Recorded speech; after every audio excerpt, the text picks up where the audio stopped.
This video takes a look at transitions downwind and using them to catch waves and to avoid waves.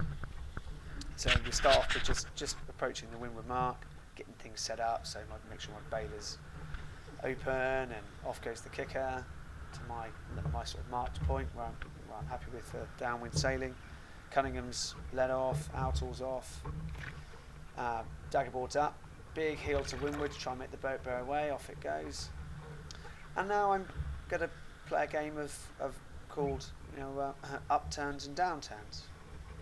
And I'm going to try and do this to, the reason I'm doing this, not just sailing straight down at a leeward mark, dead downwind, is that if I can keep the average speed of the boat up, I might, if I'm lucky, be able to catch some of the waves that are moving down the lake, some of the little sort of chop waves.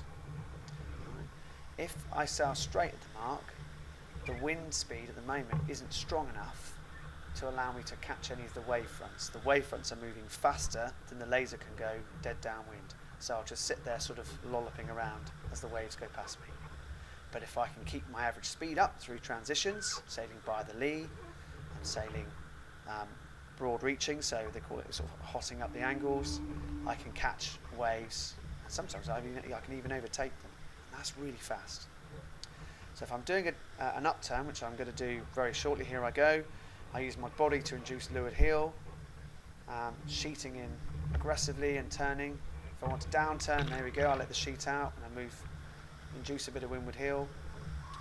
So it's quite an aggressive set of moves, not breaking rule 42 as long as the boat is turning as a function of my body weight. It's changing direction. Must change direction, otherwise it's a breach of rule 42. Downturn coming, drop the sheet, heel the boat to windward, around I go to by the lee. Upturn, lean the boat to leeward, sheet in aggressively, hike out hard now to catch that wave. Drop the sheet a bit again, heel the boat to windward, boat wants to death roll, nice, where it will go. By the lee now, down the wave. Maybe another upturn coming in a minute. There I go, sheeting in, now hiking hard, maybe pulling the rod a little bit harder than I'd like there, but it was important to catch that wave. As soon as I feel like I'm slowing down, I've got to make a transition. So I feel like I'm slowing down here, so I've got to transition, off I go. That's the wind has eased off, and I've got to get my average speed up. I've got it back up, now I can take that speed low, ease the sheet, prepared for the downturn, off I go. The tiller is following the inclination of the boat. Generally speaking, I move my body first, it's a subtle move, and then after the tiller follows. Ease the sheet, the boat will want to try and bear away. Now I can use the rudder. Again, if I'm going up, I use my body weight first, sheet in hard, then use the rudder. So again there, quite a big avoidance of a wave in front there, so I had to go pretty hard by the lee.